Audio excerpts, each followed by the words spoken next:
ఆకర్షణల నుండి కాపాడుతుంది. వారి ఏకాగ్రతను చెదనకుండా చేస్తుంది. నిద్ర తగ్గడమనేది శారీరకమైన ఇబ్బందే అయినా, ఆ నిద్రలేమి రాత్రుల్లో ఆమె తన భవిష్యత్తు కోసం వేసుకున్న లెక్కలు ఆమెను మరింత దృఢంగా మార్చాయి. ఈ దృఢత్వమంతా కలిసి ఒక అద్భుతమైన సన్నివేశంలో బయటపడుతుంది. అదే ఆ ఇంటర్వ్యూ సన్నివేశం. అన్విక ఒక కార్పొరేట్ ఆఫీస్లో జాబ్ ఇంటర్వ్యూకి వెళుతుంది. అవును, ఆ హెచ్ఆర్ మేనేజర్ అడిగే ప్రశ్న. కరెక్ట్. హెచ్ఆర్ మేనేజర్ ఆమె రెజ్యూమే చూసి ఒక ప్రశ్న అడుగుతాడు.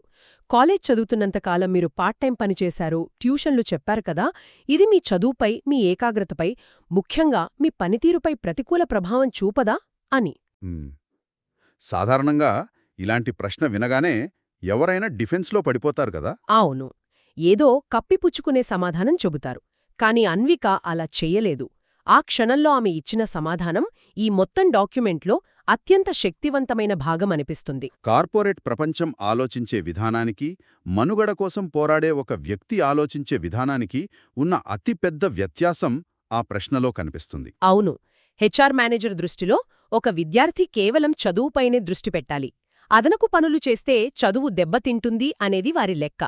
వారు వెతికేది ఒక ఐడియల్ క్యాండిడేట్ కోసం. కాని జీవితం ఎవరికీ ఐడియల్ పరిస్థితులను ఇవ్వదు కదా. అదే కదా అసలు వాస్తవం. ఇక్కడ అన్విక సమాధానం కోసం ఎదురుచూస్తున్న ఆ మేనేజర్కు తెలియని విషయమేమిటంటే, ఆమె ఎదుర్కొన్న పరిస్థితులు ఆమెకు ఒక సాధారణ విద్యార్థి కంటే 100 రెట్లు ఎక్కువ సహనాన్ని, సమస్య పరిష్కార నైపుణ్యాన్ని నేర్పించాయి. అందుకే అన్విక ఏమాత్రం తడుముకోకుండా చాలా స్థిరంగా ఆ హెచ్ఆర్ మేనేజర్ కళ్లలోకి చూస్తూ ఇది నా పనితీరును దెబ్బతీయలేదు, మరింత బలపరిచింది అని సమాధానం చెబుతుంది. అద్భుతమైన సమాధానం. ఇది కేవలం ఇంటర్వ్యూలో సెలెక్ట్ అవడం కోసం బట్టిపట్టి చెప్పిన మాటల గారడి కాదు. తన కష్టాలను ఎవరూ చూసి జాలిపడాల్సిన అవసరం లేదని, ఆ కష్టాలే తనను బలంగా నిలబెట్టాయని ఆ ఒక్క మాటతో నిరూపించింది. ఈ ఒక్క వాక్యం చాలు కదా ఆమె మానసిక పరిణతిని అర్థం చేసుకోవడానికి. ఇది నన్ను బలపరిచింది అని ఆమె చెప్పినప్పుడు ఆమె తన గతాన్ని ఒక సాకుగా చూపించలేదు, తన అతి పెద్ద ఆయుధంగా మార్చుకుంది. నిజమే. పుస్తకాలలో చదివి నేర్చుకున్న థియరీకి జీవితం నేర్పిన ప్రాక్టికల్ పాఠానికున్న వ్యత్యాసం ఇదే. ఖచ్చితంగా. కార్పొరేట్ సంస్థలు ఎప్పుడూ సంక్షోభ సమయాల్లో ఎలా స్పందిస్తారు అని ఇంటర్వ్యూలలో అడుగుతుంటాయి. అన్విక తన జీవితంలోనే అతి పెద్ద సంక్షోభాన్ని విజయవంతంగా పరిష్కరిస్తూ వస్తోంది. ఆత్మవిశ్వాసం అనేది కేవలం వరుస విజయాల నుండి పుట్టుదు. ఓటములను, కష్టాలను తట్టుకుని నిలబడిన ప్రతి క్షణం ఆత్మవిశ్వాసానికి పునాది వేస్తుంది. అవును, ఆ హెచ్ఆర్ మేనేజర్కు ఆ క్షణంలో ఆమె చెప్పిన సమాధానం వెనుకున్న బరువు అర్థమై ఉంటుంది. ఆమె కేవలం ఒక ఉద్యోగి కాదు, ఏ పరిస్థితినైనా ఎదుర్కొనే ఒక లీడర్ అని ఆ సమాధానం స్పష్టం చేసింది. ఆ ఇంటర్వ్యూ తర్వాత కథనంలో మనం ఊహించిన ఆ మలుపు వస్తుంది. ఆఫర్ లెటర్ రావటం. ఆ ఆఫర్ లెటర్ వచ్చిన విధానాన్ని ఈ డాక్యుమెంట్ వర్ణించిన తీరు చాలా ప్రత్యేకంగా ఉంటుంది కదా. అవును, అదొక సినిమాటిక్ క్లైమాక్స్ లాగా. అందరూ ఎగిరిగంతేసి, కన్నీళ్లు పెట్టుకుని, అమాంతం జీవితాలు మారిపోయేంత ఆకర్షణీయంగా జరగలేదు. చాలా సాధారణంగా ఒక మెయిల్ రూపంలో నిశ్శబ్దంగా వచ్చింది. కాని అది నమ్మదగినది. కరెక్ట్. ఆ రాత్రి వాళ్ల ఇంట్లోకి ఒక కంటికి కనిపించని అతిథి ప్రవేశించింది. దాని పేరే స్థిరత్వం. ఇక్కడ పెద్ద చర్చ ఉంది. వంశపారంపర్యంగానో ఉచితంగానో లభించిన దానికి, ఇలా రక్తం చిందించి కష్టపడి సంపాదించిన స్థిరత్వానికి మధ్య ఉన్న భావోద్వేగ వ్యత్యాసమేమిటి? ఇది మానవ స్వభావానికి సంబంధించిన చాలా లోతైన విశ్లేషణ. ఉచితంగా లేదా వారసత్వంగా వచ్చిన స్థిరత్వం మనకొక రకమైన భద్రతను ఇవ్వొచ్చు, కాని దాని అసలు విలువ మనకు పూర్తిగా తెలియకపోవచ్చు. అది రేపుదయం మాయమైపోతుందేమో అన్న ఒక సన్నని భయం లోపల ఎక్కడో ఉండొచ్చు. లేదా దాన్ని ఎలా కాపాడుకోవాలో తెలియకపోవచ్చు. కరెక్ట్. కానీ కష్టపడి, పోరాడి, ప్రతి పైసాని లెక్కేసుకుని సంపాదించిన స్థిరత్వం అలా ఉండదు. దానికి చాలా బలమైన పునాది ఉంటుంది. ఆ పునాది అన్విక వదులుకున్న నిద్ర, ఆపుకున్న కన్నీళ్లు, కోల్పోయిన యవ్వనం. అవును, ఆ రాత్రి ఆ ఇంట్లో అప్పటివరకున్న గుండెను పిండేసే నిశ్శబ్దం మాయమై ఒక ప్రశాంతమైన, సురక్షితమైన వాతావరణం ఆవరించుంటుంది. తల్లి ఇంక బియ్యాన్ని భయంతో కాకుండా ఎంత కావాలో అంత తృప్తిగా కూల్చి ఉంటుంది. తండ్రి తన కూతురి కళ్లలోకి సూటిగా చూసి గర్వంగా నవ్వుంటాడు. ఒక కుటుంబం ఆర్థికంగా స్థిరపడటమంటే కేవలం బ్యాంకు ఖాతాలో నంబర్లు మారడం కాడుగదా, ఆ కుటుంబం కోల్పోయిన ఆత్మగౌరవం తిరిగి రావడం. అన్విక తన కుటుంబానికి ఆ ఆత్మగౌరవాన్ని తిరిగి బహుమతిగా ఇచ్చింది. ఇంది అని మనం అనుకునే లోపే ఈ డాక్యుమెంట్ మనల్ని నేరుగా ప్రస్తుత కాలంలోకి లాగుతుంది.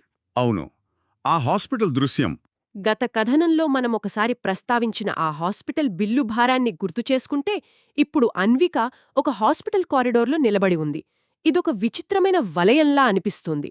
అప్పుడు కాలేజ్ కారిడార్ ఒక నిస్సహాయత, ఇప్పుడు హాస్పిటల్ కారిడార్.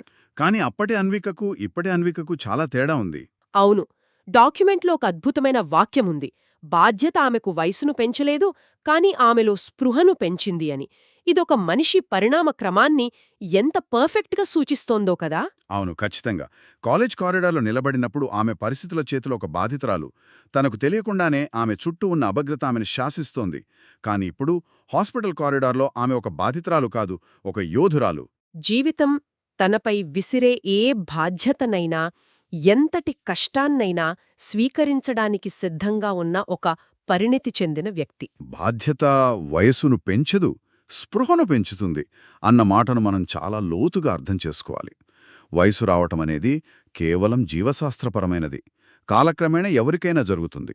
కాని స్పృహ అనేది ఒక పరిస్థితిని అన్ని కోణాల నుండి అర్థం చేసుకుని సరైన నిర్ణయం తీసుకోగలిగే మానసిక స్థాయి. అది కేవలం కఠినమైన అనుభవాల వల్ల మాత్రమే వస్తుంది. ఇప్పుడు ఆ హాస్పిటల్ కారిడార్లో ఆమె తీసుకోబోయే నిర్ణయం కేవలం ఒక బిల్లు ఎలా కట్టాలి అన్నదాని గురించి మాత్రమే కాదు.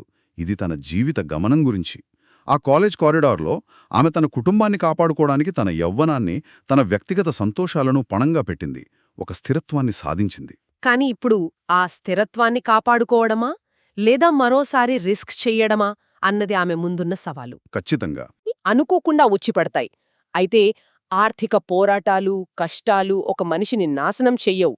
పైగా వారి ఆలోచనలకు మరింత పదును పెడతాయి. నిజమే. అన్విక తన మనుగడ కోసం చేసుకున్న అలవాట్లు, ఆ ఒంటరితనం, ఆ ఏకాగ్రత అన్నీ కలిసి ఆమె వ్యక్తిత్వాన్ని ఒక ఉక్కులా తీర్చిదిద్దాయి. మనం సిద్ధంగా ఉన్నామా లేదా అని కాకుండా వచ్చిన పరిస్థితిని మనం ఎలా ఎదుర్కొంటున్నాం అన్నదే మన భవిష్యత్తును నిర్ణయిస్తుంది. అంతేకాకుండా జ్ఞానమనేది కేవలం పుస్తకాల్లో చదివితే వచ్చేది కాదు. ఇలాంటి జీవిత కథలను లోతుగా విశ్లేషించడంలోనే అసలైన పాఠాలుంటాయి. అవును. అన్విక ప్రయాణం మనందరికీ ఒక ముఖ్యమైన వాస్తవాన్ని గుర్తుచేస్తోంది. జీవితంలో బయట నుండి వచ్చే ఏదీ శాశ్వతం కాదు, మన లోపలి మనోధైర్యం తప్ప. మనం ఇందాక మాట్లాడుకున్న ఆ హాస్పిటల్ కారిడార్ దృశ్యమే ఈ విశ్లేషణకు ఒక సరైన ముగింపు, అలాగే ఒక కొత్త అంకానికి ప్రారంభం కూడా. కరెక్ట్. ఒకప్పుడు ఆమె తన కుటుంబం కోసం అన్నీ వదులుకొని ఒక అడుగు ముందుకేసింది. ఇప్పుడు ఆమె తన కోసం, తన భవిష్యత్తు కోసం ఒక కఠినమైన నిర్ణయం తీసుకోబోతోందా? ఈ ఆలోచన ఈ మొత్తం కథనాన్ని ఇంకో స్థాయికి తీసుకెళ్తుంది.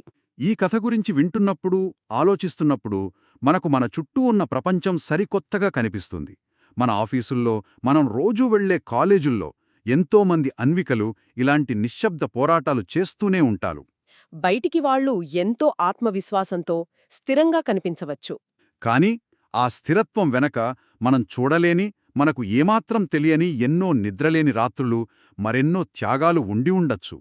ఆ అదృశ్య పోరాటాలను గుర్తించడమే ఈ డాక్యుమెంటరీ మనకు నేర్పిన అతిపెద్ద పాఠం. మనం ముగింపుకు చేరుకుంటున్న కొద్దీ వాతావరణం చాలా సీరియస్గా, నిశ్శబ్దంగా మారుతున్నట్లు అనిపిస్తోంది. ఆ కాలేజ్ కారిడార్ నుండి హాస్పిటల్ కారిడార్ వరకు జరిగిన ఈ ప్రయాణం ఎన్నో ప్రశ్నలను మన ముందుంచింది. అవును, చాలా బలమైన ప్రశ్నలు. ఒకసారి ఆలోచిద్దాం. కష్టపడి సంపాదించిన ఆ స్థిరత్వం ఒకప్పుడు ఆమె జీవితాన్ని పూర్తిగా మార్చేసింది. కాని ఇప్పుడు అదే స్థిరత్వాన్ని పణంగా పెడితే ఏది శాశ్వతంగా మారిపోతుంది? ఆ హాస్పిటల్ కారిడోర్లో అన్విక తీసుకునే నిర్ణయం ఆమె జీవితాన్ని ఎలా మలుపు తిప్పుతుందో తెలుసుకోవాలనే ఉత్కంఠతోనే ఈ విశ్లేషణను ఇక్కడితో ఆపుదాం.